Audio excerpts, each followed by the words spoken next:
నమస్తే నేను Santosh. Welcome to leader. ఇవాల్టి లీడర్ లో Nizamabad urban TRS MLA Bigala Ganesh Gupta గారు ఉన్నారు. ఆయనతో మాట్లాడదాం. Hi sir, welcome to leader. ముఖ్యంగా 2014లో తొలిసారిగా ఎమ్మెల్యేగా ఎన్నికయ్యారు. అయితే ఈ 4.5 ఏళ్లలో ఎలాంటి అభివృద్ధి కార్యక్రమాలు చేపట్టారు? ప్రధానంగా అండర్ గ్రౌండ్ డ్రైనేజ్ అనేది నిజామాబాద్లో జరుగుతూ ఉంది. ఇది చాలా ఛాలెంజింగ్ ప్రాజెక్ట్. హైదరాబాద్ దాటిన తర్వాత చెప్పుకోదగ్గ నగరాల్లో ఎక్కడ కూడా అండర్ గ్రౌండ్ డ్రైనేజ్ లేదు. ఎందుకంటే చాలామంది సాహసం చేయరు. ఎందుకంటే రోడ్లను తవ్వడం కానీ, దాని తర్వాత ట్రాఫిక్ జామ్ కానీ, దుమ్ము కానీ, ఇట్లా ప్రజలకు కొంత ఇబ్బంది జరుగుతుంది. ఆ ఇబ్బంది జరగడం వల్ల నాయకులు అబాస్ పాలయ్యేటటువంటి పరిస్థితి ఉంటుంది. కాబట్టి అంత ధైర్యం వచ్చేరు. ఒక్కసారి అండర్ గ్రౌండ్ డ్రైనేజ్ అంటూ ఏర్పాటు చేస్తే ఇప్పుడు ఉన్నటువంటి సర్ఫేస్ డ్రైనేజ్ అన్నీ కూడా కేవలం స్టామ్ వాటర్ కోసమే ఉపయోగపడతాయి, అంటే వర్షపు నీరు కోసమే ఉపయోగపడతాయి. ఒక్కసారి అవి పూర్తయిన తర్వాత దోమలు కానీ, ఈగలు కానీ, పురుగులు కానీ, స్మెల్ కానీ, ఈ శానిటేషన్ ఇబ్బందులు చాలా మట్టుకు పోతాయి అన్నమాట. అదొకటి అండర్ గ్రౌండ్ డ్రైనేజ్ మేము చేస్తూ ఉన్నాం. దానికి 171 కోట్లతో పని జరుగుతూ ఉంది. అదేవిధంగా నిజామాబాద్ నగరం చాలా పెరిగింది. మరి వాటర్ సోర్స్ అనేది కూడా మాకు ఇంపార్టెంట్ కాబట్టి మిషన్ భగీరథలో భాగంగా ఒక 20 కోట్ల రూపాయలు మరి ప్రభుత్వం నుంచి వచ్చింది. మరి అదేవిధంగా 98 కోట్ల రూపాయలు అమృత్ స్కీమ్ కింద నిజామాబాద్లో 8 వాటర్ ట్యాంక్స్ కట్టడం, దాని తర్వాత కొత్త పైప్ లైన్లు వేయటం, ఒక కొత్త సోర్స్ని కూడా గోదావరి నుంచి తీసుకొని రావడం, ఇవన్నీ కూడా ఇంటర్ కనెక్టివిటీ చేసినట్టయితే ఇక్కడ పిట్ యాప్స్ అని ఉన్నాయి. పిట్ యాప్స్ అంటే లైక్ మన రోడ్డు మీద గుంతలు కొట్టి ప్రెషర్ లేకుండా ఉంటే దానికి మహిళలు ఒక 4-5 మెట్లు దిగి తీసుకొచ్చేటటువంటి పరిస్థితి. ఆ పరిస్థితి రాకుండా ఈ అమృత్ పూర్తయిన వెంటనే, అంటే మేము ఒక 2-3 నెలల్లో అయిపోతుంది మేము భావిస్తా ఉన్నాం. మరి అదేవిధంగా ప్రతి సంవత్సరం 100 కోట్ల రూపాయలు ఇస్తానని గౌరవ ముఖ్యమంత్రి గారు 3 సంవత్సరాలు ఇస్తామని అసెంబ్లీలో ప్రకటన చేయడం, మరి అఫీషియల్గా బడ్జెట్లోనే పెట్టడం. మరి ఆ 100 కోట్ల రూపాయలు నగరాభివృద్ధి చేయాలి, ఫేస్ లిఫ్టింగ్ జరగాలని చెప్పేసి వారు చెప్పారు. మరి దాంట్లో భాగంగా ఒక 30 కోట్ల రూపాయలు రోడ్ల పునరుద్ధరణ కోసం, ఒక 20 కోట్ల రూపాయలు సెంటర్ మీడియాస్ కానీ, జంక్షన్ డెవలప్మెంట్ కానీ, ఎల్ఈడి లైటింగ్ కానీ, గ్రీనరీ కానీ ఇవి పెట్టడం జరిగింది. మళ్ళీ అదేవిధంగా ఒక 10 కోట్ల రూపాయలు మినీ ట్యాంక్ బండ్ కోసం, నిజామాబాద్లో ఒక రఘునాథ్ చెరువు అనేది ఉంది. మరి దాన్ని డీసిల్టేషన్తో పాటు దాన్ని బండ్ వెడల్పుతో పాటు పక్కనే ఒక 6 ఎకరాల స్థలంలో పార్క్ నిర్మాణం చేయడం, దానిపైన ఫుడ్ పాత్స్ కానీ, గ్రీనరీ కానీ, లైటింగ్ కానీ ఈ వ్యవస్థ అంతా ఏర్పాటు చేస్తూ ఉన్నాం. మున్సిపల్ బిల్డింగ్కి ఒక 6 కోట్ల రూపాయలు ఇచ్చాం. అదేవిధంగా ఒక ఆడిటోరియం ఉంది. ఆడిటోరియం దాదాపు శిథిలావస్థలో ఉంది. దాన్ని ఫేస్ లిఫ్ట్ చేయడం కోసం ఒక 3 కోట్ల రూపాయలు, అంటే కంప్లీట్గా ఎయిర్ కండిషనింగ్ చేయబోతా ఉన్నాం. ఇంకొకటి మీట్ మార్కెట్, గౌరవ ముఖ్యమంత్రి గారు పెట్టినటువంటి ఈ కండిషన్స్లో ఇవన్నీ కూడా ఉన్నాయి. అహ్మదీ బజార్ అని చెప్పి 6 కోట్ల రూపాయలతో ఆ మార్కెట్ మేము డెవలప్ చేస్తూ ఉన్నాం. అదేవిధంగా ట్రాఫిక్ సిగ్నల్ కానీ, సింక్రనైజేషన్ కోసం 1 కోటి రూపాయలు, సీసీ కెమెరాస్ కోసం 1 కోటి రూపాయలు. ఇప్పుడు ఏదైతే ఇప్పుడు మనం ఉన్నటువంటి పార్క్, ఇక్కడ అమరవీరుల పార్క్ అని ఇక్కడ ఉంది. మరి ఈ పార్క్ ఏ విధంగా అయితే ఉందో ప్రతి ఒక్క కాలనీలో, ప్రతి ఒక్క డివిజన్లో ఒక పార్క్ చేయాలనే ఉద్దేశంతో మొదటి విడతలో 4 కోట్లు, రెండవ విడతలో 3 కోట్లు, మూడవ విడతలో 5 కోట్ల రూపాయలు పెట్టేసి ఒక 40 పార్కులు ఈ ఫేస్లో మేము చేయబోతా ఉన్నాం. మరి అదేవిధంగా శ్మశాన వాటికలు, అంటే సార్వజనిక వాటిని 11 కోట్ల రూపాయలతో మేము క్రిమిటోరియంస్ ఏర్పాటు చేస్తాం. అదేవిధంగా వెహికల్స్ ప్రొక్యూర్మెంట్ ఒక 8 కోట్ల రూపాయలతో మేము ప్రొక్యూర్ చేస్తా ఉన్నాం నిజామాబాద్ పట్టణంలో. ఇక రెండవ సంవత్సరం రెండవ విడత ప్రణాళికలో మళ్ళీ రోడ్ల కోసం, అంటే అండర్ గ్రౌండ్ డ్రైనేజ్తో దాదాపు అన్ని రోడ్లు తవ్వబడుతున్నాయి కాబట్టి 64 కోట్ల రూపాయలు రోడ్స్ కోసం పెట్టాం. ఒక ఎస్టీపీ నిర్మాణం జరుగుతుంది. ఇప్పుడు హైదరాబాద్లో మూసి ఏ విధంగా అయితే ఉందో నిజామాబాద్లో పూలాంగ్ నది ఉంది, దానికి ఒడ్డున ఎస్టీపీ 2 ఏర్పాటు చేయడం. దానికి కనెక్టివిటీ కోసం 6 కోట్ల రూపాయలతో ఒక బ్రిడ్జ్ కూడా మేము మొదలుపెట్టాం. దీంతోపాటు 2 బెడ్రూమ్ హౌసెస్, మరి నిజామాబాద్లో మొదటి విడతగా 1500 ఇండ్లు శాంక్షన్ అయ్యాయి. మేము 2 భాగాలుగా విడగొట్టి ఒక దగ్గర 400 ఇండ్లు, ఇంకో దగ్గర 1100 ఇండ్లు మేము కడతా ఉన్నాం. ఇప్పటికే మొదలవ్వడంతో పాటు కొన్ని బిల్డింగ్లు అయిపోయినాయి, పూర్తి అయిపోయి పెయింటింగ్ కూడా అయిపోయింది. మరి ఇంకో కొన్ని ఏమో మన సివిల్ వర్క్స్ నడుస్తూ ఉన్నాయి. అదేవిధంగా 1100 కూడా ప్రపోజ్డ్ కలెక్టరేట్ నిజామాబాద్ నగరానికి, అంటే కొత్త జిల్లాలన్నిటికీ ఏదైతే కలెక్టరేట్ ఇచ్చారో నిజామాబాద్ నగరానికి కూడా గౌరవ ముఖ్యమంత్రి గారు ప్రేమతో మాకు కూడా కలెక్టరేట్ ఇచ్చారు. మరి అది కూడా కన్స్ట్రక్షన్ జరుగుతూ ఉంది బైపాస్లో. సో అక్కడ కూడా ఈ కలెక్టరేట్తో పాటు ఈ 2 బెడ్రూమ్ హౌసెస్ కూడా నిర్మాణం జరుగుతూ ఉన్నాయి. ఇన్ని పనులు నిజామాబాద్ చరిత్రలో ఎప్పుడు జరగడానికి వీలేడు కూడా. సార్ 2009 లో నియోజకవర్గాల పునర్విభజనలో ఏర్పడిన నియోజకవర్గం నిజామాబాద్ అర్బన్. ముఖ్యంగా 2014లో తెలంగాణ సాధించిన తర్వాత ఎటువంటి అభివృద్ధి జరిగిందండి? తెలంగాణ రాష్ట్రం విడిపోయిన తర్వాత తెలంగాణలో ఉన్నటువంటి నిధులన్నీ కూడా తెలంగాణకి వస్తున్నాయి కాబట్టి హైదరాబాద్ తర్వాత నిజామాబాద్ కానీ, కరీంనగర్ కానీ, ఖమ్మం కానీ, రామగుండం, వరంగల్ ఇవే కార్పొరేషన్స్ ఉన్నాయి. కాబట్టి ఒక వరంగల్కి 300 కోట్లు ఇవ్వడం, ఈ మిగతా కార్పొరేషన్లన్నిటికీ కూడా 100 కోట్ల రూపాయలు ప్రతి సంవత్సరం ఇవ్వడం, ఇది అయింది కాబట్టి మాకు సాధ్యం జరిగింది. ఇప్పుడు దాదాపు 800 కోట్ల పైన మా పనులు ఏకకాలంగా జరుగుతూ ఉన్నాయి. మరి గౌరవ ముఖ్యమంత్రి గారు కేసీఆర్ గారి మంత్రివర్గంలో అంటే వారి ప్రభుత్వంలో నేను ఒక ఎమ్మెల్యేగా ఉండడం, మరి మున్సిపల్ అడ్మినిస్ట్రేషన్ మినిస్టర్ డైనమిక్ మంత్రి కేటీఆర్ గారు ఉండడం, మరి మా అక్క ఎంపీగా ఇక్కడ ఉండడం మా అందరికీ అదృష్టంగా భావిస్తాను. ఒకవేళ ముందస్తు ఎన్నికలు వస్తే సిద్ధంగా ఉన్నారా? ఆల్రెడీ మేము చెప్పడంలో కాదు, మా ముఖ్యమంత్రి గారు ఇప్పటికీ చెప్పారు, మా కేటీఆర్ గారు చెప్పారు, మా హరీష్ రావు గారు చెప్పారు, మా కవితక్క గారు అందరూ చెప్పారు. ప్రభుత్వ పథకాలన్నీ ఆశించిన స్థాయిలో ప్రజలకు అందుతున్నాయంటారు? 100%. దానికి ప్రధానంగా ఒక 2-3 స్కీమ్. నిజామాబాద్ పట్టణంలో 26,000 పైచీలకు ప్రజలకి పెన్షన్స్ వస్తూ ఉన్నాయి. అది విడో పెన్షనా, లేకపోతే ఓల్డ్ ఏజ్ పెన్షనా, లేకపోతే సింగిల్ ఉమెనా, ఇవన్నీ రకరకాల పెన్షన్స్ వస్తున్నాయి. అదేవిధంగా కళ్యాణ లక్ష్మి షాదీ ముబారక్ 51,000 రూపాయలు అందరికి తెలుసు. దాని తర్వాత 75,000, దాని తర్వాత ఇప్పుడు 1,116 రూపాయలు. ఈ స్కీమ్ ద్వారా మనకు డబ్బులు ఇస్తా ఉన్నాం, ప్రజల్లోకి పర్ఫెక్ట్గా చేరుతా ఉన్నాం. దానికి ప్రధానమైనటువంటి ఉదాహరణ ఏంటంటే ఈ కళ్యాణ లక్ష్మి షాదీ ముబారక్ అనే చెక్కులు నేను తీసుకొని లబ్ధిదారుల ఇంటికి నేను వెళ్ళాను. ప్రభుత్వం ఇచ్చేటటువంటి చెక్కుతో పాటు నన్ను ఎమ్మెల్యే గెలిపించారు కాబట్టి ఒక చిన్న కానుకగా నా తరఫున ఒక పెళ్లి కూతురికి ఒక చీర, పెళ్లి కొడుకుకు ఒక డ్రెస్, అంటే ఎన్ని వేల చెక్కులు వచ్చినాయో అన్ని వేల బట్టలు నేను పంపకాలు చేసినప్పుడు లబ్ధిదారుల ఇంటికి వెళ్ళినప్పుడు వాళ్ళ స్థానికంగా ఉన్నటువంటి పరిస్థితి, నిజమైన లబ్ధిదారులకు పోతున్నాయా లేదా, వాళ్ళ పరిస్థితి ఏంటి, మరి నిజంగా వాళ్ళ సంతృప్తి ఉన్నారా అంటే వాళ్ళకి వెంటనే చెక్ ఇచ్చి ఒక 5 నిమిషాలు మాట్లాడి దాంట్లో 2 ఉద్దేశాలతో నేను ఇళ్లలోకి పోతా ఉన్నా. మరి వాళ్ళు చాలా సంతృప్తిగా ఉన్నారు. మరి ప్రతి ఒక్క స్కీమ్ కూడా ప్రజల్లోకి చాలా బాగా వెళ్తా ఉంది. ఇక్కడ గురుకుల పాఠశాలలు ఉన్నాయి, కానీ మేము పాఠశాలకు వెళ్ళినప్పుడు చిన్న పిల్లలు 5th క్లాస్ 6th క్లాస్ పిల్లలు అంటే ఎంత బాగా చెప్తున్నారంటే మాకు ఇంట్లో కంటే భోజనం ఇక్కడ చాలా బాగుంది. ఈ డబుల్ బెడ్రూమ్ ఇళ్ల వలన ఎంతమంది పేదలు లబ్ధి పొందుతున్నారు? సరైన రీతిలో పేదలకు న్యాయం జరుగుతుందంటారా? 100%. దానికి ప్రధానమైనటువంటి ఇంకో కారణం ఏంటంటే మా గౌరవ ముఖ్యమంత్రి గారు మా నాయకులందరినీ దూరం పెట్టారు. టోటల్గా ట్రాన్స్పరెన్సీ అంటే బీపీఎల్ ఫ్యామిలీస్ని తీసుకొని వాళ్ళ లబ్ధిదారులు ఎవరైతే ఉన్నారో వాళ్ళ ఎంక్వైరీ వేసిన తర్వాత వాళ్ళ నుంచి లాటరీ సిస్టమ్, కలెక్టర్ గారి ఆధ్వర్యంలో లాటరీ సిస్టమ్ తీసి దాంట్లో పంపకాలు చేస్తారన్నారు.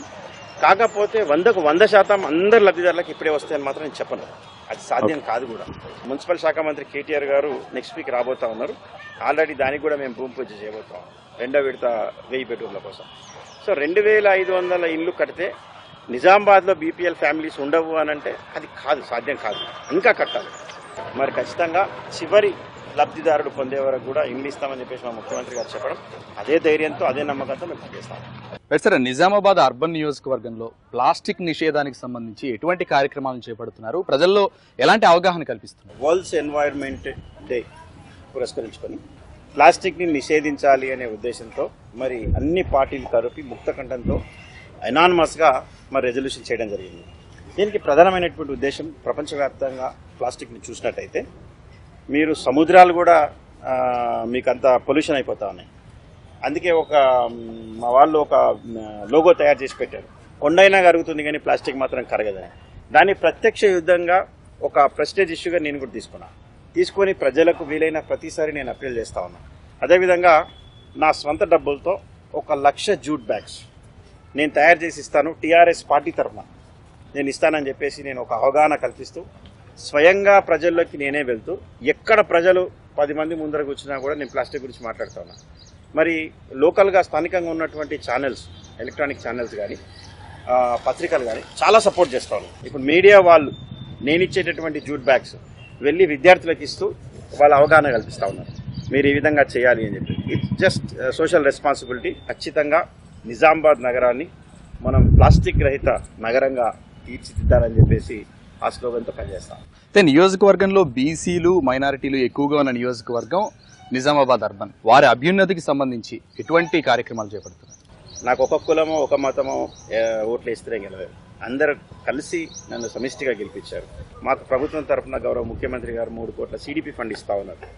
మరి ఆ CDP ఫండ్ని ఇక్కడ ప్రధానంగా ఉన్న ప్రతి ఒక్క కులానికి, దాదాపుగా అన్ని కులాలకి వాళ్ళ స్ట్రెంత్ని బట్టి, వాళ్ళ సైజ్ ఆఫ్ కమ్యూనిటీని బట్టి, నేను ఇంతకుముందు అంటే నేను చెప్పడం కాదు, ఇంతకుముందు చాలామంది సీనియర్ నాయకులు చెప్పారు, వాళ్ళందరూ కూడా CDP నిధుల నుంచి కమ్యూనిటీ హాల్స్ కట్టేయడం కానీ, లేకపోతే వాళ్ళకు ఉన్నటువంటి స్థానికంగా ఉన్నటువంటి ఒక రోడ్ కానీ, డ్రైనేజ్ కానీ, ఈ ఫెసిలిటీస్ అని ఇవ్వాలనే ఉద్దేశంతో నా CDP 100% నిధులు మేము దానికే పెడతాము. అయితే అరసపల్లి ఓవర్ బ్రిడ్జ్ నిర్మాణ పనులు ఎంతవరకు వచ్చాయి? ఇప్పుడు అరసపల్లి బ్రిడ్జ్, మాధవ్ నగర్ బ్రిడ్జ్, ఈ 2 బ్రిడ్జ్ నిజామాబాద్కి ఛాలెంజ్. చాలా పెద్ద అమౌంట్ కావాలి. అదేవిధంగా రైల్వేస్తో లింక్ అయినటువంటి పని ఇప్పుడే ఉదయం ఈరోజు MP మేడం గారు మాట్లాడారు. అవి ఇప్పుడు ఫైనాన్స్లో ఉన్నాయి. అంటే దాదాపు శాంక్షన్ అయినట్టే. మీరు హైదరాబాద్లో అవైలబుల్ ఉంటే ఒక్కసారి ఫైనాన్స్లో కలవండి అని చెప్పి మేడం కూడా చెప్పారు. మరి ఈ 2 బ్రిడ్జెస్ కూడా అయిపోతాయి త్వరలో. ఇవి అయిపోయిన తర్వాత మరి భూమి పూజ కూడా మేము ఈ ఎలక్షన్ లోపలే ఖచ్చితంగా మేము చేస్తామని చెప్పేసి పూర్తి నమ్మకం మాకు. అయితే నియోజకవర్గంలో ఎన్నికల్లో 2014 ఎన్నికల్లో ఇచ్చిన హామీలన్నీ నెరవేర్చినట్టేనా? మేము మంచి గవర్నెన్స్ చేస్తాం, మంచి రోడ్లు వేస్తాం, ఈ నమ్మకం మాకు ఉండింది.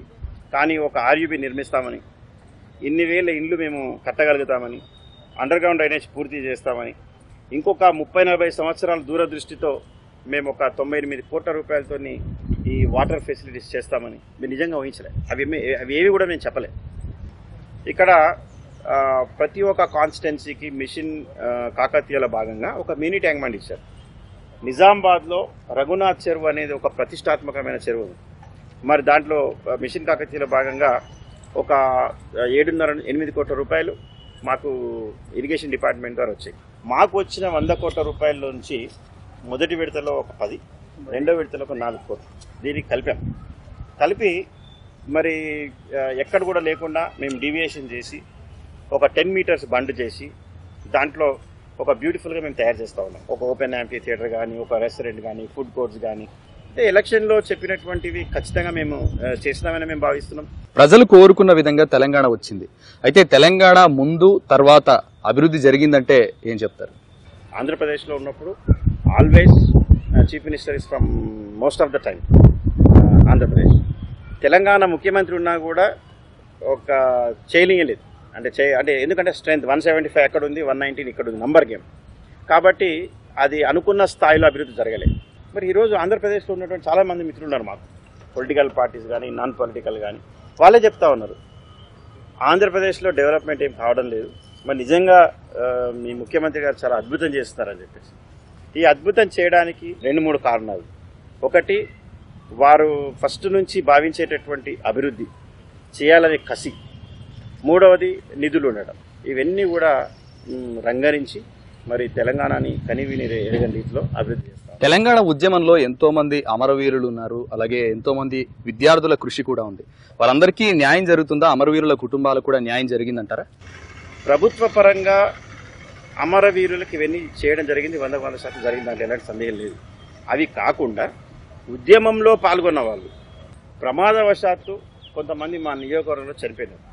వాళ్ళ ఇంటికి స్వయంగా నేను కానీ మా నాయకులందరం కలిసి పోయి వాళ్ళకి మనోధైర్యం నింపి వాళ్ళకు కొంత నగదు, నాకు వీలైనంత సొంత డబ్బులు ఇచ్చి వాళ్ళ కుటుంబానికి, వాళ్ళ భార్యకో వాళ్ళ సోదరుడికో ఉద్యోగాలు ఇప్పించి వాళ్ళ పిల్లల్ని ఒక మంచి స్కూల్లో మేము చేర్పించి ఆ జాగ్రత్తలు కూడా మేము తీసుకుంటా ఉన్నాం. నియోజకవర్గ ప్రజలకు గణేష్ గుప్తా అందుబాటులో ఉంటున్నారా? 100%. ఎందుకంటే నిజామాబాద్లో దాదాపు వారంలో 4-5 రోజులు నేను ఇక్కడే ఉంటా ఉన్నా. ఇక్కడ వచ్చిన ప్రాబ్లం ఏంటంటే మా అధికారులందరికీ నేను సివిల్ ఇంజనీర్ ఉండడం వల్ల నా క్యారియర్ అంతా కూడా నేను బిల్డర్ కానీ, బిల్డింగ్ కానీ, ఈ లేఅవుట్స్ కానీ, లేకపోతే ఇవన్నీ కూడా నాకు కొట్టి చెప్పింది. ఇవన్నీ చేసినాం. ఎక్కడ ఎవరు ఎక్స్పర్ట్, ఎవరు మంచి ఆర్కిటెక్ట్, ఈ ప్రాజెక్ట్ ఎవరి వల్ల వస్తుంది అనేటటువంటి అవగాహన నాకు ఉంది. కాబట్టి the best architects, the best consultants నేను తీసుకురావటం, స్వయంగా నేనే పనుల మీదకి పోతా ఉన్నా. కాబట్టి నాకు దినంలో 24 గంటలకు సరిపోవడం లేదు. ఇటు మేము పార్టీ చూడాలి, అదేవిధంగా ప్రభుత్వం యొక్క పనులు చూడాలి, డెవలప్మెంట్ యాక్టివిటీస్ చూడాలి. ఇవన్నీ కూడా సమానంగా ఇది చేసుకుంటూ ఎవరిని కూడా హట్ చేయకుండా మేము చేస్తూ ఉన్నాం.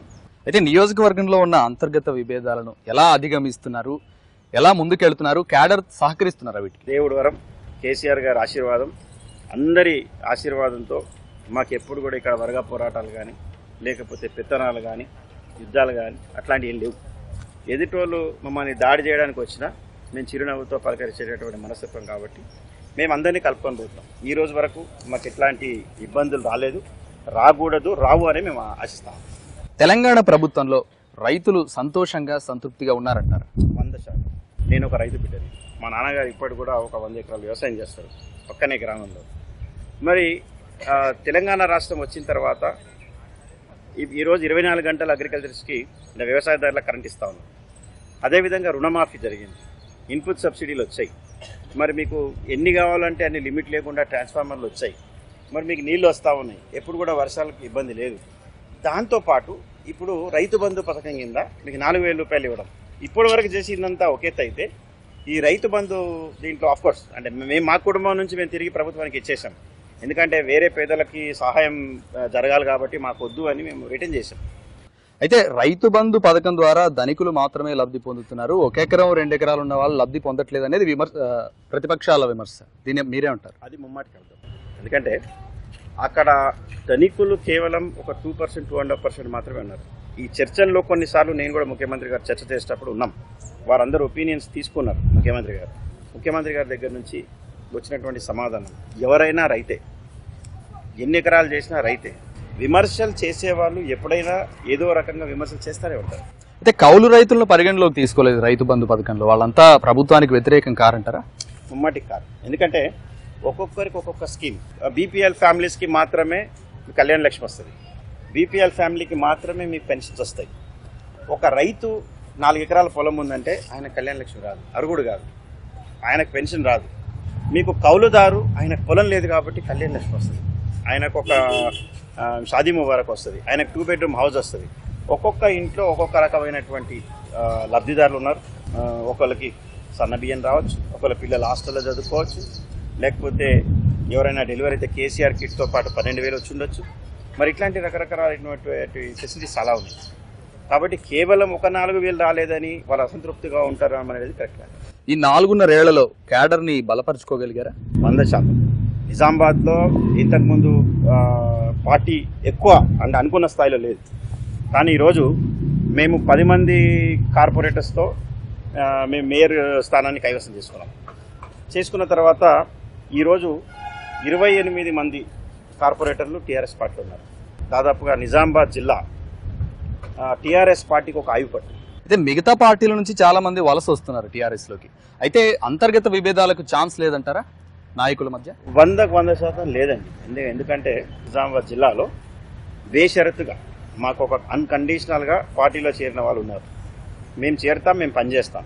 ముఖ్యమంత్రి గారికి అధినాయకుడికి ఎప్పుడు కరెక్ట్ అనిపిస్తే అప్పుడు మమ్మల్ని ప్లేస్ చేస్తారు అని చెప్పేసి కొన్ని సందర్భాల్లో ముఖ్యమంత్రి గారు చెప్పి మీరు టికెట్ ఆశించొద్దని, మాకు ఆల్రెడీ ఎమ్మెల్యేస్ ఉన్నారని, ఫలానా ప్లేస్లో ఫలానా వాళ్ళు ఉన్నారని చెప్పేసి మరి ఆ విధంగా చేశారు. ఎవరైనా మా పార్టీలో జాయిన్ అయినప్పుడు మా మీద ప్రేమతో, పార్టీ మీద నమ్మకంతో మీరు పనిచేయండి, పదవులు వాటంతక అవే వస్తాయి అని చెప్పి మేము చెప్తున్నాం.